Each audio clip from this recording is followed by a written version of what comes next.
I'm Sienna, 28 years old.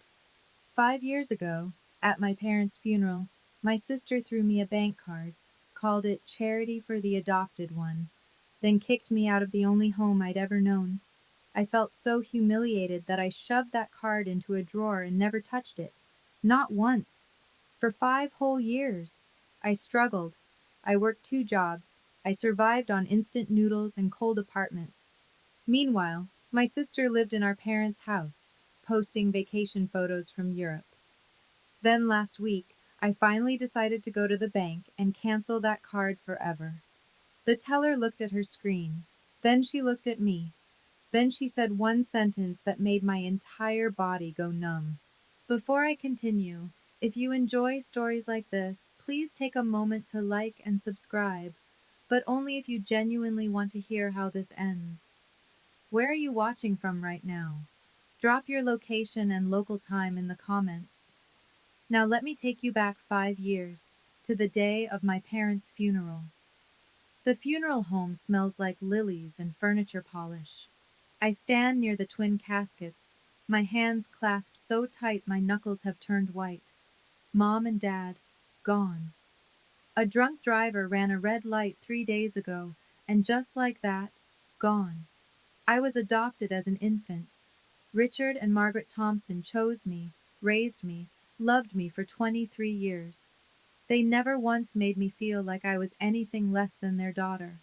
But Valerie did. My sister is 6 years older than me. Golden child. Perfect grades, perfect hair, perfect life. And ever since I can remember, whenever our parents weren't looking, she'd lean close and whisper, "You're not really one of us, you know. They just felt sorry for you." I learned to ignore it. I told myself she didn't mean it. Today, I learn how wrong I was. Sienna, Valerie's voice cuts through my grief. She's standing by the front row of chairs, her black dress impeccable, her makeup flawless despite the occasion. "You're sitting back there," she points to the third row. "But," I start. "Front row is for immediate family." Her smile doesn't reach her eyes. "You understand." I feel the stares. Aunt Patricia, Mom's younger sister, frowns and starts toward us. "Valerie, what are you—" "It's fine, Aunt Patty."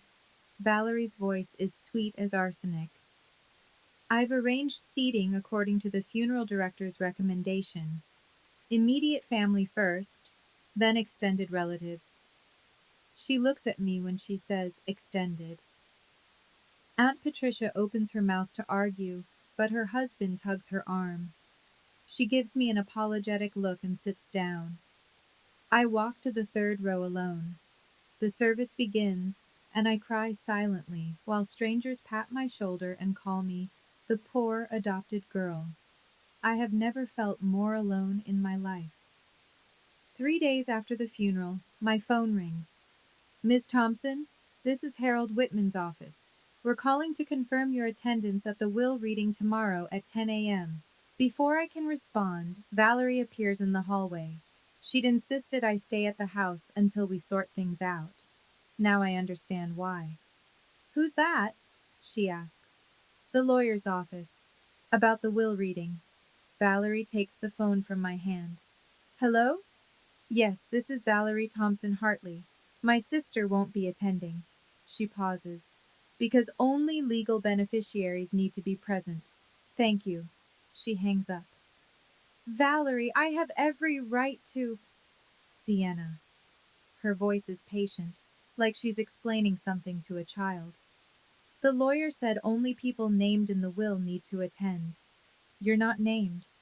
Mom and Dad left everything to me." My throat tightens. "How do you know that?" "Because I'm their daughter." She says it so simply, so finally. Their real daughter. I want to argue.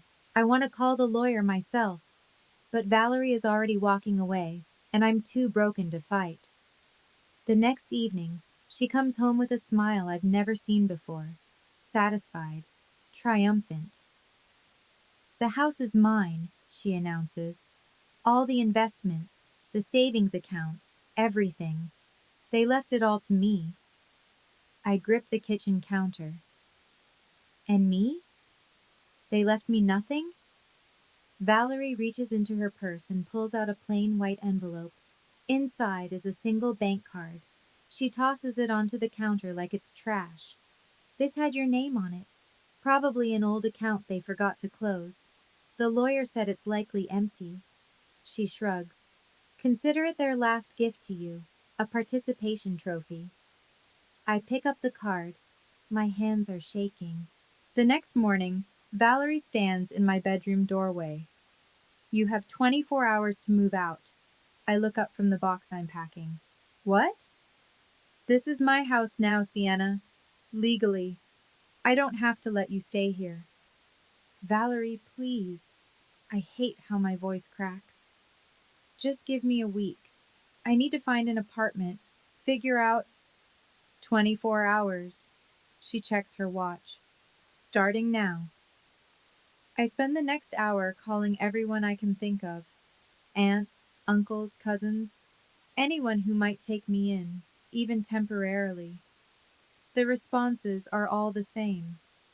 Oh, sweetie, we'd love to help, but we don't want to get involved in family disputes. Valerie said you were being difficult about the inheritance. Maybe you should just accept what your parents decided. I heard you demanded half the house, even though you're just the adopted one. That's not very grateful, is it?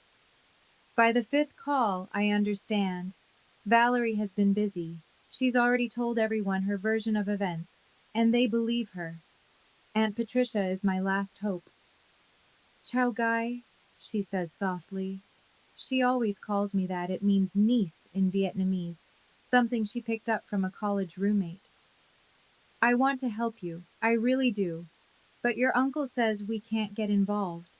We're having our own money troubles right now. I understand, Aunt Patty. Sienna, listen to me. Her voice drops. Something isn't right about all this. Your mother would never. She stops. Just don't throw anything away, okay? Keep everything they gave you. I don't understand what she means, but I nod anyway. I will. That night, I tuck the bank card into my purse. Not because I think it's worth anything, but because it's the last thing with my name on it that my parents touched. Exactly 24 hours later, Valerie arrives with a locksmith. I'm still packing when she walks into my room with two large garbage bags. Time's up. I just need another hour. You've had your time. She starts grabbing things from my dresser, photos, jewelry, books, and shoving them into the bags. Whatever isn't out in 10 minutes goes to Goodwill. I scramble to save what I can. My baby photos, Mom's handwritten recipe cards, a pressed flower from Dad's garden. Valerie watches me with her arms crossed. You know, she says, you should be thanking me. 23 years of free housing, free food, free education. Most adopted kids don't get half of what you got. I don't respond. I can't. The locksmith finishes changing the locks. He looks uncomfortable, avoiding my eyes as I drag my suitcase past him. Outside, I see Mrs. Patterson from next door watching through her window. Mr. Reeves is pretending to water his lawn. A teenager across the street has his phone out, recording. Valerie follows me onto the porch. Just so we're clear, she says loudly, clearly performing for the neighbors, I don't have any obligation to support someone who isn't family. Mom and Dad are gone. There's no reason for us to pretend anymore. I turn to look at her one last time. My sister. The girl who used to push me off swings and blame me for broken vases. The woman who waited until our parents were buried to show her true face. Goodbye, Valerie. She doesn't respond. I walk down the driveway with a suitcase in one hand and a trash bag in the other. 23 years of my life, reduced to what I can carry. The bank card is still in my purse. I don't know why, but I can't bring myself to throw it away. 6 months later, I live in a studio apartment in a part of town I never knew existed. The walls are thin enough to hear my neighbor's TV. The heater works maybe half the time, but it's mine. I pay for it myself. Every morning at 5 a.m., I clock in at the coffee shop. I work the register, make lattes, clean the espresso machine when it jams. At 3 p.m., I clock out and walk 4 blocks to a restaurant where I wash dishes until midnight. I eat employee meals. I buy groceries from the discount bin. I haven't bought new clothes since I left that house. Some nights, when the exhaustion gets too heavy, I sit on my mattress and cry. I miss my parents. I miss the smell of Mom's cooking and the sound of Dad humming while he read the newspaper. I miss being someone's daughter. I don't miss Valerie. The bank card sits in my nightstand drawer, still in its envelope. I've thought about checking it a dozen times. Walking into a bank, inserting it into an ATM, seeing what's there. But every time I reach for it, I hear Valerie's voice. Probably empty. A participation trophy. And I can't do it. Because if she's right, if our parents really left me nothing, then maybe she was right about everything else too. Maybe I was never really their daughter. Maybe I was just a charity case they felt obligated to keep. So the card stays in the drawer. And I keep working. It's easier to be exhausted than to face the truth. My coworker Mia asks me sometimes why I never talk about my family. I don't have one, I tell her. She doesn't push. She just makes sure I eat lunch. Small kindnesses. They're all I have now. 1 year after the funeral. I'm on my break, scrolling through Facebook on my cracked phone, when I see it. A post from a cousin I barely remember. So happy to celebrate Valerie's gorgeous home renovation. The Thompson house has never looked better. I tap the photo. My childhood home. Except now it looks like something from a magazine. New windows, new landscaping, a fresh coat of paint in colors my mother would have loved. I scroll through the comments. Valerie deserves this. She's been through so much. Your parents would be so proud of what you've done with their house. Living your best life, girl. I keep scrolling. More photos. Valerie and her husband Derek posing in front of a new BMW. Valerie on a beach in Italy. Derek at a casino in Vegas. Chips stacked in front of him like towers. Then I see a comment that makes my stomach drop. Aunt Patricia. I wish Sienna could have been here today. Underneath it, this comment has been deleted. Valerie deleted it. Of course she did. I close Facebook and stare at the wall of the break room. Outside, the espresso machine hisses and customers laugh, and the world keeps spinning like nothing is wrong. On my nightstand at home, there's a stack of bills. Electric, rent, a medical bill from when I got the flu and couldn't afford to miss work. I think about the house I grew up in, the room that used to be mine, the kitchen where my mom taught me to bake. Valerie took it all, and everyone believed she deserved it. I shove my phone in my pocket and go back to work. There's nothing else I can do. 3.5 years after the funeral. Things are better. Not good, but better. I'm a shift supervisor at the coffee shop now. I quit the dishwashing job. I have health insurance for the first time in years. My apartment is still small, but I've made it mine. Thrift store curtains, a plant Mia gave me that somehow hasn't died, a photo of my parents on the wall, the only one Valerie didn't manage to grab. I've learned to build a life without a family. I've learned that survival is its own kind of victory. The bank card is still in my drawer. Sometimes I forget it's there for weeks at a time.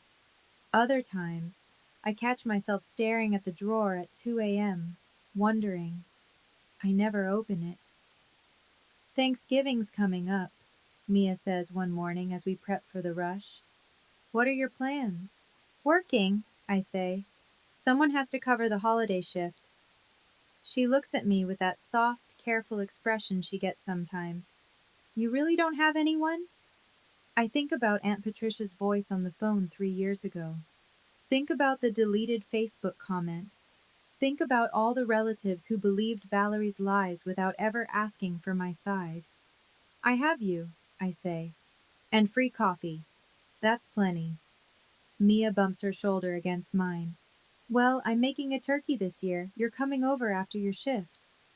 I smile. It still feels unfamiliar on my face, but it's real. Okay. That night I pass by the drawer and think about the card again. Maybe I should just throw it away. Finally let go of the past. But something stops me. Aunt Patricia's voice. Don't throw anything away. I leave the card where it is. I'm not ready. Not yet. I know some of you watching right now have been through something similar. Maybe your family treated you like you didn't belong. Maybe they chose money over love. If you're still here with me, comment strong below, just so I know I'm not alone in this. And if you want to find out what happened when I finally decided to deal with that card, keep watching, because everything is about to change. 4 years after the funeral, I come home from work to find an envelope in my mailbox. Thick, cream-colored, expensive. The return address reads, Law Offices of Harold Whitman, Esq. I almost throw it away. I assume it's junk mail, or worse, some kind of legal notice about debts I don't know I have.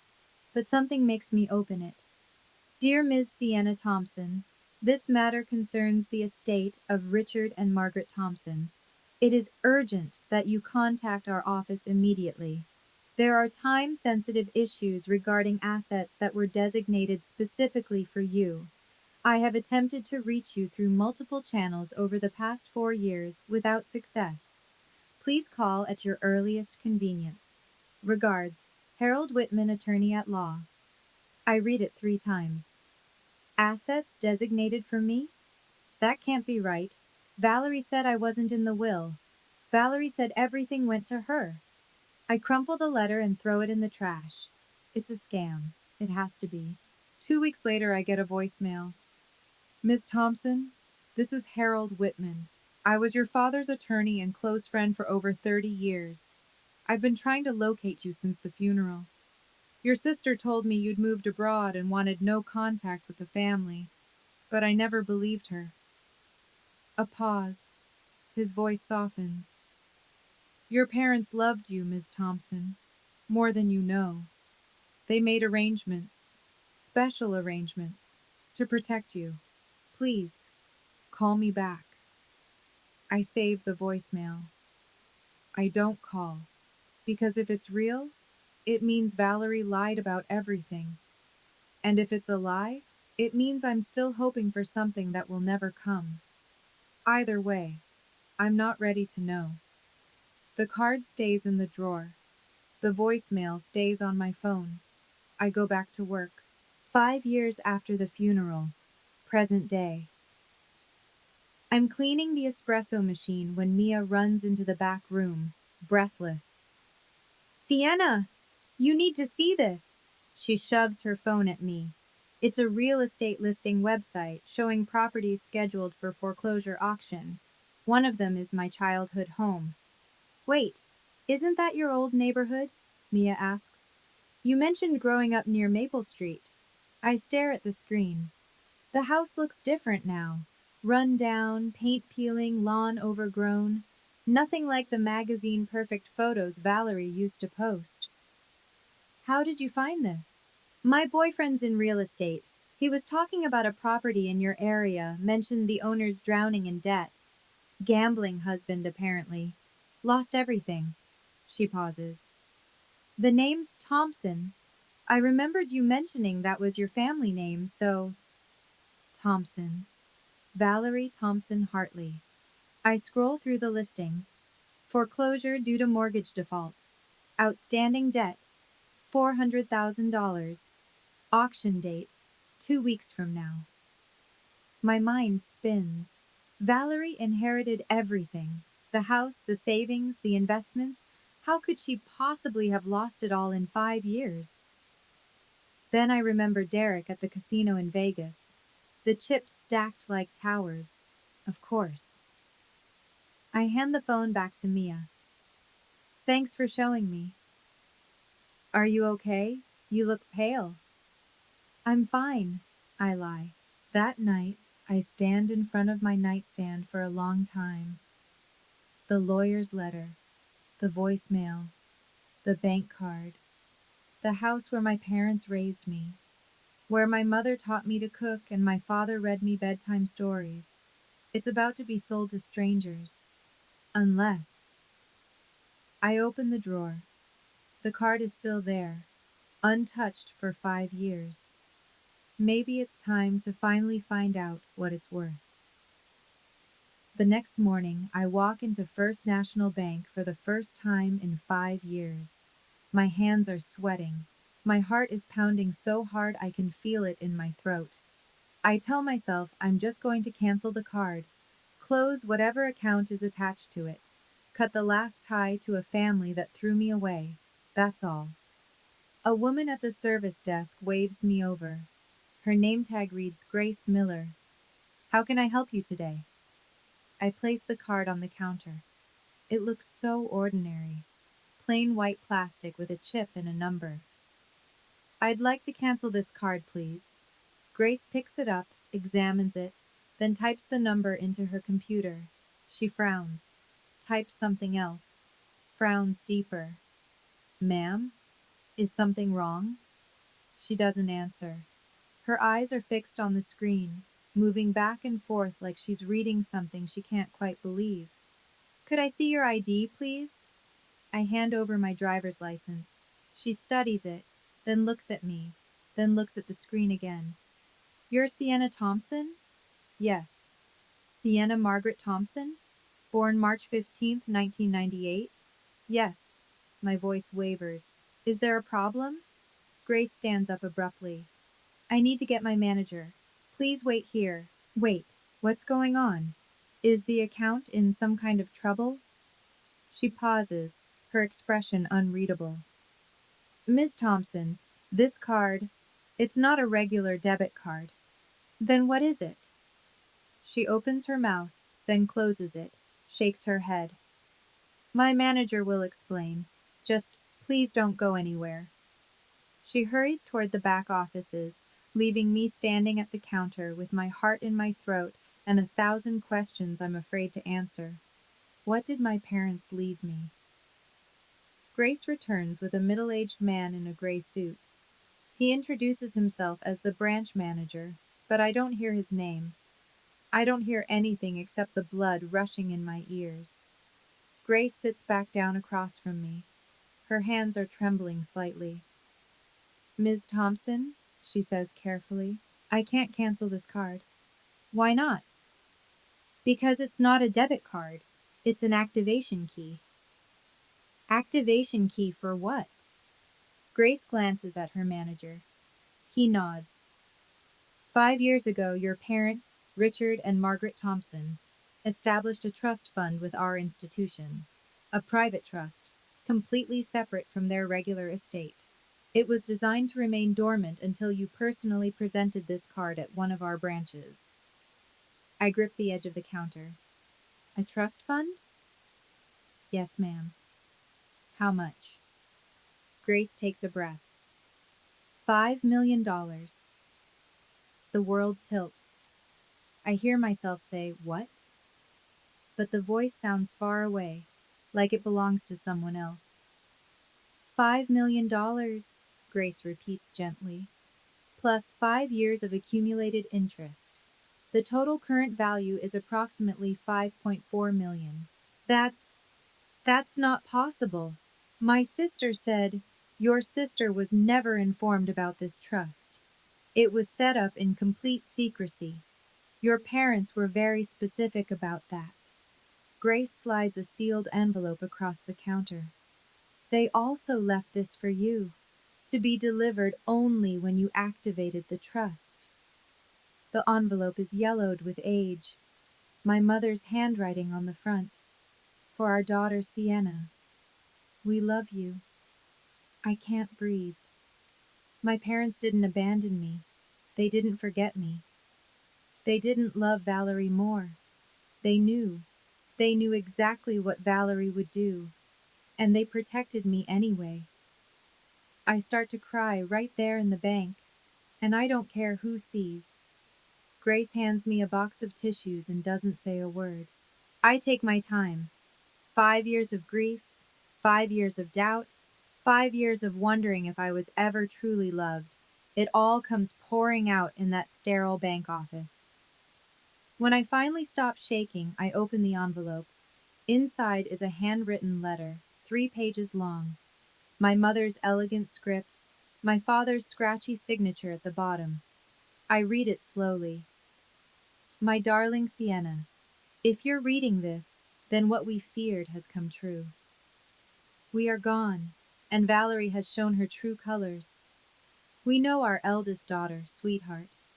We've watched her grow, and we've seen the darkness in her that she hides so well from others. We tried to help her. We tried to teach her kindness, generosity, love. But some lessons cannot be forced. We knew that when we died, Valerie would try to take everything. She would tell you that you weren't really our daughter. She would make you feel like you didn't belong. We couldn't stop her from inheriting the house. The law required it. But we could protect you in secret. This money isn't charity, Sienna. It's not pity. It's not guilt. It's love. You are our daughter, not because of blood, but because we chose you. Because you grew in our hearts the way other children grow in their mother's wombs. Because watching you become the woman you are has been the greatest joy of our lives. Don't let Valerie make you forget that. Don't let anyone make you forget that. We love you, baby girl. We always have. We always will. Forever yours, Mom and Dad. I press the letter to my chest and cry again. But this time, the tears aren't grief. They're gratitude. That evening, I call Harold Whitman. He picks up on the second ring, like he's been waiting by the phone for 5 years. Miss Thompson? His voice is warm, relieved. Thank God. You knew about the trust. I helped your father set it up. He came to me 6 months before the accident, said he needed to protect you from Valerie. He knew what she was capable of. I sink onto my bed. Why didn't you tell me sooner? I tried. Frustration creeps into his voice. Right after the funeral, I called the house. Valerie answered. She said you'd moved overseas, that you wanted nothing to do with the family or the estate. She said if I contacted you again, she'd file a harassment complaint. And you believed her? No. That's why I kept trying. But every address I found for you turned out to be wrong. Every phone number was disconnected. It was like you'd vanished. I think about those first months after being kicked out, moving from temporary housing to temporary housing, changing phones because I couldn't afford the bills, never updating my address with anyone because I had no one to update. Valerie didn't just kick me out, she erased me. There's something else you should know, Harold says. The trust was designed so that only you could activate it, by presenting that card in person. Your parents knew Valerie might find out about it somehow, might try to access it herself. This way, it was impossible. They thought of everything. They loved you, Sienna. Everything they did to protect you. I'm quiet for a long moment. Then I tell him about the foreclosure auction, about my childhood home about to be sold to strangers. I want to buy it back, I say. Harold doesn't hesitate. I'll make the arrangements. 2 days before the auction, Harold and I meet at his office. He slides a folder across his desk. The property details. Minimum bid is set at $350,000, but given the location and condition, It could go higher. How high? Hard to say. Maybe 600,000 if there's serious interest. I think about the number Grace told me at the bank. $5.4 million. I can afford that. Harold nods slowly. You can. But Sienna, I need to ask, are you sure this is what you want? You could buy a new house anywhere. Start fresh. You don't have to face your sister. That house is where my parents raised me. It's where my mother taught me to make her chicken pot pie. It's where my father would stay up late helping me with homework even though he had work the next morning. My voice cracks. Valerie doesn't get to take that from me. Not anymore. Harold studies my face for a long moment. The auction is public, he says finally. Valerie will be there. She still owns the property until the gavel falls. She'll see you. Good. She won't take it well. I know. He leans back in his chair. Your father would be proud of you. The words hit me harder than I expect. I'm not doing this for revenge, I say quietly. I'm doing it because that house is part of who I am, part of who they made me, and I'm not going to let it disappear into a stranger's hands when I have the power to save it. Harold smiles, a small, sad, knowing smile. Then let's get you ready for an auction. For the first time in 5 years, I feel like my parents' daughter again. Okay, this is where everything changes. Before I tell you about the auction, I want to ask, if you were me, would you show up and face Valerie? Or would you let it go and start over somewhere new? Comment yes if you'd confront her, or no if you'd walk away. I made my choice. Now let me tell you what happened when I walked into that room. The auction is held in a conference room at the county courthouse. Folding chairs, fluorescent lights, a podium at the front with a microphone and a gavel. I arrive early, dressed in the nicest clothes I own. A navy blazer I bought at a thrift store last year, pressed slacks, my mother's pearl earrings that I managed to save. I choose a seat near the back. The room fills slowly. Real estate investors with clipboards. A young couple holding hands nervously. A woman in a business suit typing on her phone. And then Valerie walks in. She's changed. Her designer clothes look wrinkled, her makeup hasty, her hair not quite as perfect as it used to be. Derek trails behind her, pale and gaunt, his eyes darting around the room like a cornered animal. They sit in the front row. I watch Valerie's shoulders shake once. Derek puts his hand on her arm, but she shrugs him off. I almost feel sorry for her. Almost. The auctioneer takes his place at the podium, clears his throat. Ladies and gentlemen, we're here today for the foreclosure auction of the property at 247 Maple Street. Valerie sits up straighter. Her knuckles are white around the armrest. Opening bid is $350,000. Do I have 350? A man in the corner raises his hand. 350? Do I have 360? The young couple bids, then the businesswoman, then the man again.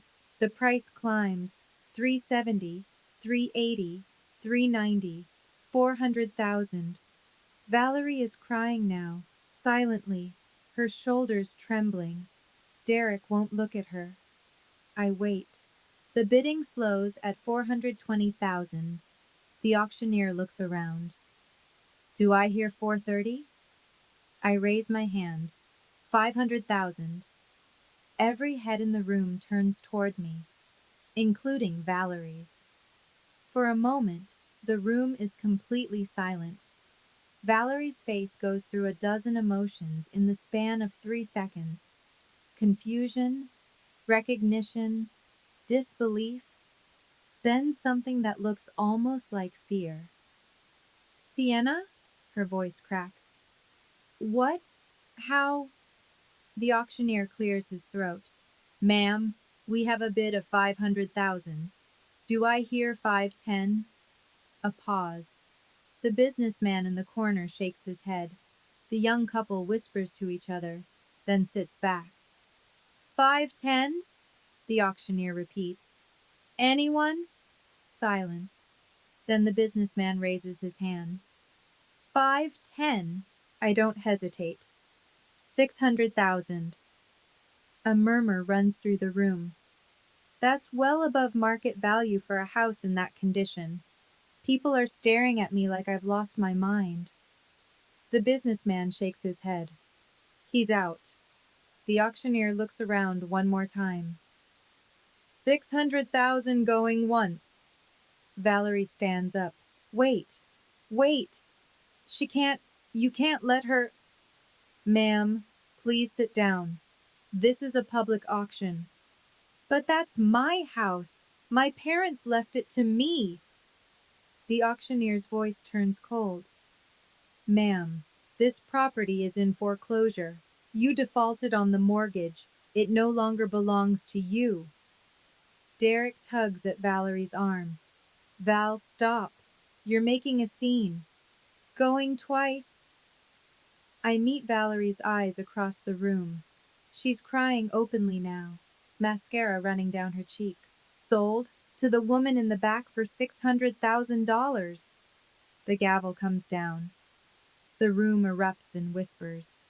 I stand up, my legs shaking but my voice steady. For the record, I say, loud enough for everyone to hear. That house was my parents' house. And the money I'm using to buy it? That's from my parents, too. The inheritance they left me, their adopted daughter. Valerie makes a sound like a wounded animal. I walk toward the paperwork table. I don't look back. I'm filling out forms at the clerk's desk when Valerie catches up to me. Sienna, Sienna, please. I keep writing. Where did you get that kind of money? I sign my name at the bottom of the page. Hand it to the clerk. Then I turn to face my sister. She looks terrible. Mascara smeared, hair disheveled, hands shaking. Behind her, I can see Derek slipping out the door. He doesn't even look back at his wife. Mom and Dad left me a trust fund, I say calmly. A private one. They knew you'd try to take everything, so they hid it. That's not, they wouldn't, they did, Valerie. They knew exactly who you were. Her face crumples. Sienna, please. I don't have anywhere to go. Derek. She glances toward the door, realizes he's gone. He left. He just left me. I know. You have to help me. I'm your sister. I let those words hang in the air for a moment. 5 years ago, you told me I wasn't family. You said I was just the adopted one. You threw me out of our parents' house 3 days after their funeral. I was wrong. I was I was scared, and I made mistakes. You told the lawyer I'd moved overseas so he couldn't give me my inheritance. You told our relatives I was greedy so no one would help me. You didn't just kick me out, Valerie. You tried to erase me. She's sobbing now. I'm sorry. I'm so sorry. I look at her, really look at her, and I feel the strangest thing. Nothing. Not anger, not satisfaction, not even pity. Just nothing. I'm sorry too, I say. Sorry it took me 5 years to learn that some people don't deserve second chances. I walk away. She doesn't follow. 1 week later, I stand in front of 247 Maple Street with a key in my hand. The house looks smaller than I remember. The paint is peeling, the gutters are sagging. The garden my father loved is nothing but weeds. But it's still home. I unlock the front door and step inside. The smell hits me first. Stale air, dust, a faint hint of mold. Valerie and Derek didn't take care of this place. Didn't love it the way my parents did. I walk through the room slowly, cataloging the damage. Water stains on the ceiling. Holes in the walls where furniture was ripped out. beer cans in the corner of what used to be my father's study. Then I climbed the stairs to my old bedroom. Valerie turned it into a storage room. Boxes everywhere filled with junk, old magazines, broken electronics, clothes that don't fit anymore. But in the back of the closet, I find something she missed. A shoebox, water damaged, falling apart. Inside, photographs. Me as a baby, wrapped in a yellow blanket. Me at 5, covered in flour from helping mom bake cookies. Me at 12, on my father's shoulders at a county fair. Me at 18, in my cap and gown, both my parents crying with pride. At the bottom of the box, a single photo of all four of us. Mom, Dad, Valerie, and me. Taken at Thanksgiving, the year before the accident. We look happy, even Valerie. I don't know what happened to turn her into the person she became. Maybe she was always like this, and my parents just couldn't see it. Maybe grief twisted something inside her. Maybe I'll never know. I sit on the dusty floor, holding the photographs, and I cry. For everything I lost. For everything I found. For everything that might have been. Aunt Patricia shows up at my door the next day. She's crying before I even open my mouth. Sienna, oh, sweetheart. She pulls me into a hug so tight I can barely breathe. She smells like lavender and home and everything I've been missing. I'm so sorry, she sobs. I'm so sorry I didn't do more. I should have. It's okay, Aunt Patty.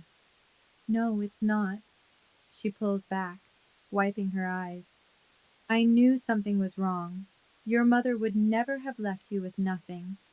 I knew Valerie was lying, but I was too scared to make waves. How did you find out about the trust? Everyone's talking about it. The whole family. She laughs bitterly. Valerie told everyone for years that you ran off because you couldn't accept not being in the will, that you were bitter and selfish, and we believed her. Not everyone, I say. You left that Facebook comment. She nods. She blocked me after that, but I never stopped wondering about you. We sit in what used to be the living room, empty now except for dust and memories, and she tells me everything. The family turned on Valerie overnight. Once word spread about the secret trust, about the letter, about how my parents had spent their final months trying to protect me.